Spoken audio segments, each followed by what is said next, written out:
Hello, this is Mike Swanson. You're listening to the Wall Street Window Podcast. Got a very special guest with me today. I'm speaking with David Skarica, who runs the website addictedtoprofits.net. How you doing today, Dave? I'm good, Mike. How you doing? Oh, pretty good. Well, we've seen some wild moves in the stock market. I mean, the Dow fell below 19,000 this week. It was at 29,000 not even 4 weeks ago. But today it's up 6%, and it was up yesterday pretty good.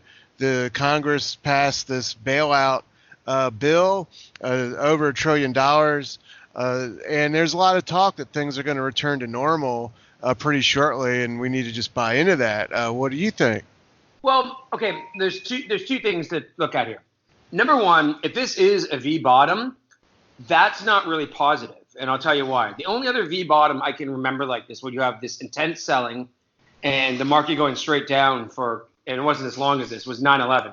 The market tanked for about 4 or 5 days after 9/11 when it got reopened. And then if you look at the chart, there was a V bottom and it really rallied for about almost 6 months and then topped out and then rolled over again in 2002 to new lows.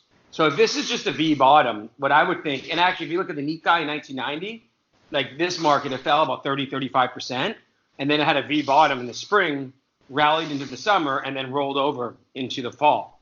So I would think that if this is a V bottom, that's very negative. It would probably mean we're going to rally into the summer and then just roll over again. Now, and then the other thing would be if we get a retest. And a retest is, by the way, even if we retested, it wouldn't mean that we're going to get a V bottom now, because in 2008, the market retested its January low in March, successfully rallied for a few months and fell again. But I would say that would be a little more positive if we kind of retested the low here and went up. And after that, but a V bottom I think would be really negative. But what I'm expecting is if you go look at when they passed the stimulus back in 2008, the market, or not the stimulus, but the bailout, the market did rally for like a few days or a week.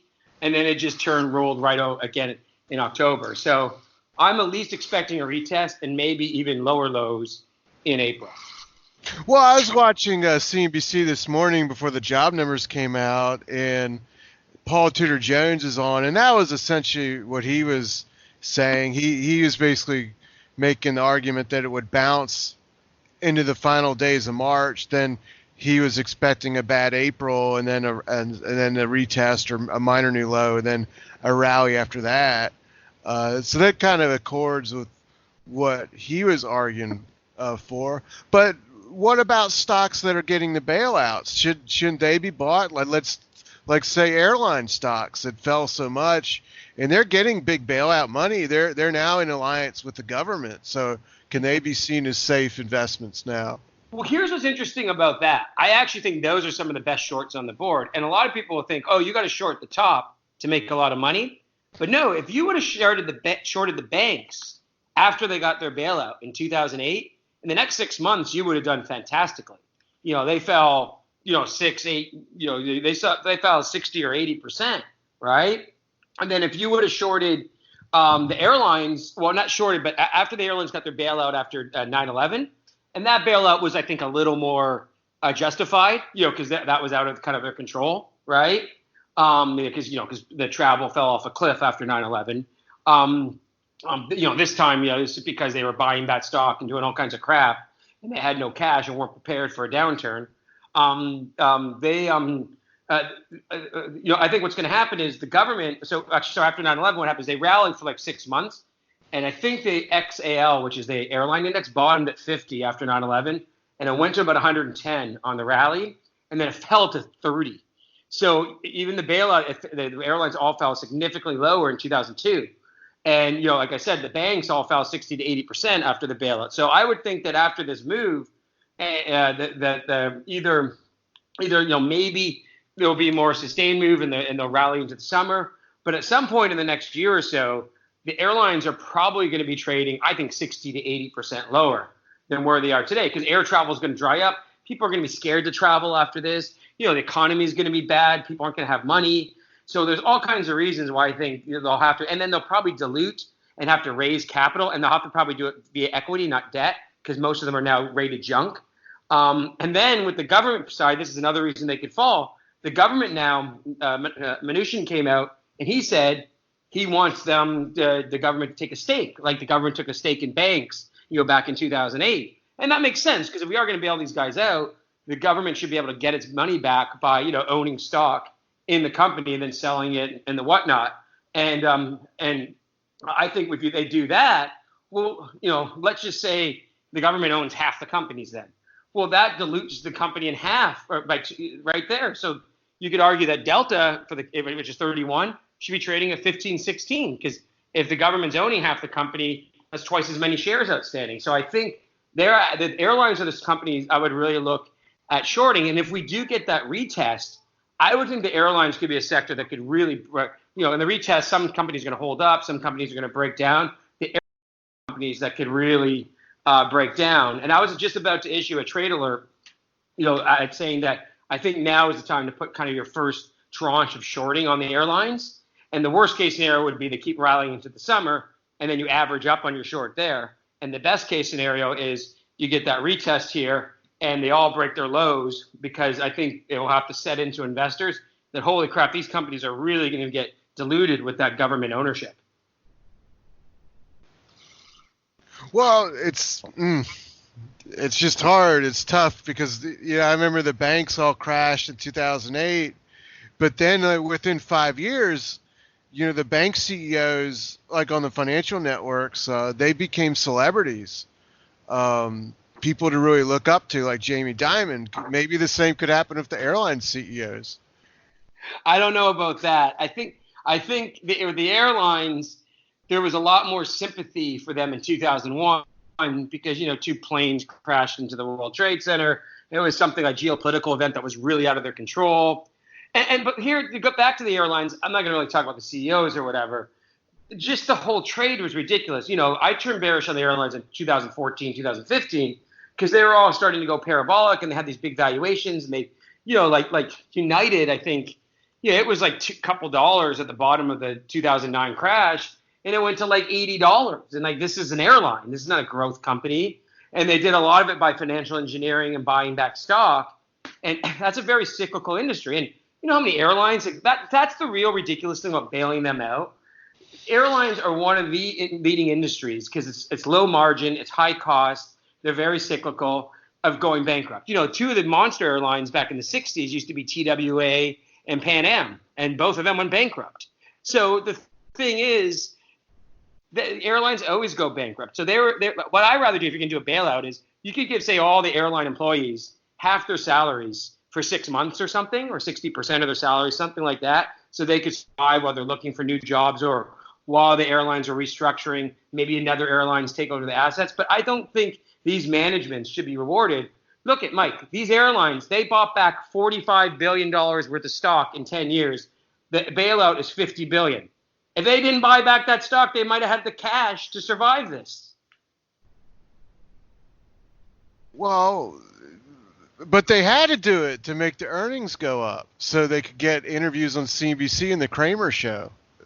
Well, the thing about what's being lost in all this because of the coronavirus and because of the human loss is what's being lost is that what caused all of this was 0% money and financial engineering.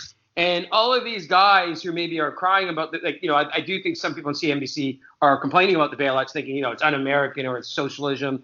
But they didn't complain when the Fed allowed all these companies to buy back stock and they essentially could borrow money for free. And that's what caused this. And the reason the crash has been so bad is that if we didn't have this financially engineered market and it wasn't this big bubble, maybe the market would have fallen 20% or something. The S&P was 1,600, it would have went to 12 or 1,300. But the reason it went down so much, almost 40%, is because it was a bubble and it was so financially engineered. It's like now I'm seeing the Subway and Cheesecake Factory don't want to pay their rent. Well, I still paid my mortgage last month, even though everything tanked. So it's just like, it's funny because of all the debt and these companies just being so dependent on cheap money. As soon as business stopped for a little bit, they're all totally unprepared. Yeah, well, that's going to be one of the stories. Is this I mean, we're in a bad recession. I mean, even with the stock market going up today, it's not changing the reality in people's lives and the bills they got to pay. There's no doubt about that. I think the one lesson with this, Mike, is, I turned bearish really in about 2015.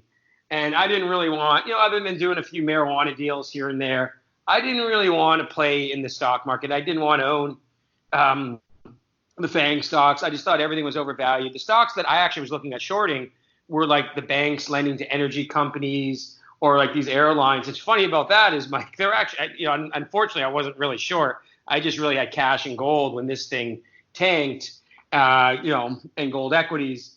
But the funny thing is I'm looking at these charts and I'm like, Delta, UAL, all these airlines are below where I first turned bearish in 2015. And I think the moral of the story is this is the issue with chasing bubbles. Like being from Canada, and where I really know this is over and really bad, you have to look at the Canadian REIT index. It's down 40% and just fell off a cliff. And I know in Canada, I've been saying since 2014, this is a total real estate bubble in Canada. This is going to end badly. But it went on so long, no one thought it could end. And now it's all of a sudden, boom, it's like prices are down 40% overnight. And that's the problem with chasing bubbles. If you may think you're smart enough to get out, but you're not. And then especially something like real estate, which is way more illiquid than the stock market, that's kind of the issue. So, we had one subscriber who kept writing us. I think Mike even canceled him because he was a real jerk. And he kept saying, oh, the Fed won, the Fed won. And he would write us this over and over again. And then, of course, I had to do it. I'm not a very vindictive person, but I did write him back recently and say, so did the Fed still win? Bailouts everywhere. We're going bankrupt, market crash. So, but the thing is, people can't be so short-sighted. It's like if you get out early and it's expensive, you're not a hedge fund. You don't have to perform quarter to quarter. Just sit there, wait with cash, and when things get cheap, you can really buy a lot. And by the way, with the airlines, if these things do what the casino stocks did in 2009 and all become single-digit companies, and if the government has interest, let's face it, they ain't going bankrupt. The government's going to make sure they stay afloat so they make money on that investment longer term. So if they go to being single-digit companies like the banks did in early 2009, like the casinos did, I will be a heavy buyer of them for a trade. So, for probably a 12 to 18-month period when that finally occurs. Well, then that's something we should really take note of going forward because that would be an incredible entry point. But you got to be patient to let it happen. And we're in a market where a lot of people want fast action. I mean, there's just no doubt about it. But it's even more of some of the things that move really fast are becoming strange. I'll just point this out. I'm just looking at this. The DUST ETF, it malfunctioned 2 weeks ago or last week. And today, that ETF is at a new 52-week low, even though the GDX and GDXJ are not at 52-week highs. So these ETFs are getting really strange. Yeah, and I'm kind of against, like, I have to admit, I do own a couple 3X Bear ETFs, the Bear Biotech, the Bear Sem, but I use that mainly as a hedge. And, I have like 5% of my portfolio in them, right? And, but I really, for trading those things, I just don't like them. I think that they're complicated. They use derivatives, mathematical formulas. I'm just not a huge fan of using them, guys, as a template to trade. Like, I think right now, because I do like to use options, other than the LQD trade and the LQD rally, because people think the Fed is going to buy it, but the options on that are still relatively cheap. I do think there will be one more downturn. The Fed hasn't bought, by the way, just people front running the Fed, right? So I think there will be one more downturn, especially if we get this retest in April. Other than that, you just can't buy put options now. They're just too expensive. I did buy some call options on SLV a few weeks ago, and I think they've almost doubled. They've done quite well. But in terms of options, it's just too expensive now with the VIX this high. So if you're going to short things, like I'm talking about shorting these airlines, you really just need to short, just short stock. You can't really do that. And by the way, there's some other potential good shorts will be these companies that people are running into. Activision, EA, because people are just sitting around playing video games in quarantine right now, or Netflix sitting around streaming videos. I think when the market actually rallies, they'll trade counter to the market. Because if all of a sudden, say the virus drops off in the summer, say that happens, right? People have binge watched Netflix. They're not going to want to keep their subscription. They're probably going to want to be outside because they're sick of just being cooped up in their houses. Yeah, for sure. And then of course that means Activision and EA. So those can be interesting shorts. You could almost have a pair trade where maybe you're long the market or long gold stocks, whatever you're long, and then you could be short those stocks, which have not really sold off because they're actually benefiting a bit from this in the short term. So that's kind of a trade I'm looking at too. But I think in the end, the biggest beneficiary is going to be precious metals. Right now we're still seeing some liquidation because we're in the liquidation phase. We're having all this confusion because some gold mines are shutting down production over fears of their workers getting the virus. We're still seeing this kind of difference between the physical market and the paper market. So maybe not yet. Maybe gold will be held back if there is a retest or another leg lower here in April, May. But definitely when we finally come out of this and it's obvious that they're printing tons of money, they're basically bankrupting the country to bail everyone out on this. I think that the gold and silver will definitely run then. And I think you agree with me on this. Mike and I aren't really big deflationists, right? Maybe in the short term we're going to see this kind of price deflation because everything has crashed. But I think that at some point that deflation is going to turn into a form of inflation or hyperinflation because they're just going to be printing so much money and they want to prevent a repeat of the 30s. They're going to overreact to it. And we've already seen it with the bailouts and the spending. They're giving everybody whatever, $1,200. Well, I could see that turning into the Fed printing money and depositing $5,000 into everyone's bank account. It's going to get totally out of control and they're going to do whatever they can to prevent a deflationary spiral. I think they rather make the currency worthless and someone be able to pay off their mortgage in one paycheck rather than have deflation occur. Oh, I agree with you. And then the Fed is obviously now in this unlimited quantitative easing where they're buying the treasury bonds to finance the deficit, buying corporate bonds to prevent the corporate bond market from completely collapsing. Well, before I let you go, do you have any last thoughts or something you think we've left out? No, two things. If you go on my website right now, I just put up a video talking about some of these ideas with the shorts, with past market bottoms, talking about the retests or having no retests, talking about what happened in 01, 08, etc. Some past market, 87, some past market crashes. And, I talk about those short ideas I talked about. And I'm going to put another one up, which will be out tomorrow, about maximum pessimism investing. And it will be about showing you the casinos in 2009 and other sectors, tech stocks in 2002, about waiting patiently for these big 80 to 90% busts to happen in a sector and the great returns you get afterwards. And then I'm going to do one on gold and gold stocks to buy now. And then I have a couple other ones that I'm going to cover: oil and gas, emerging markets, just individual stocks I like. On again if they fall further. But those are going to be part of a subscription. I'm renewing a lot of I'm having a special discounts. I know a lot of people might have lost money, can't afford $70 or $80 a month. So I'm going to do a subscription for $30 a month, kind of like just a one-time kind of deal next week. And you'll be able to get the rest of those reports. So watch out. If you go to my website, addictedtoprofits.net, I'll have those other reports out over the next few days. And then next week, we'll do this special offer. And hopefully you'll enjoy it. Because I think right now the difference is now you have to think. Okay, people didn't want to think before. People just wanted to buy, the S&P. They just wanted to buy Netflix and Amazon and, Apple. And now you actually, the volatility with the issues we're going to have in the economy longer term, you actually have to think now, and you have to think out of the box. Like, for example, and I didn't make this trade, but I looked at it and I just laughed. The only trade I had to make during the bull market was Air Canada, which is a Canadian airline. in 2011. So this wasn't even the depths of the bear market. This was a few years afterwards. It was only $1 a share, and it went to $50 a share. So this is the kind of opportunities that I think we can find in a bad bear market going forward. And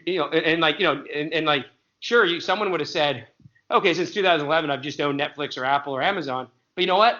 Air Canada returned better than all of them. Till when it topped. So what I'm saying is now you have to look for opportunities, and I think you're going to have to, pay for the research, not just follow Jim Cramer on CNBC. With all due respect to Cramer. Okay, well, that's going to be looking out for that. I'm going to be looking out for that, and everyone else will too. Thanks for taking the time to talk with me and everyone else. And everyone go to your website, addictedtoprofits.net. Yeah, thank you for having me.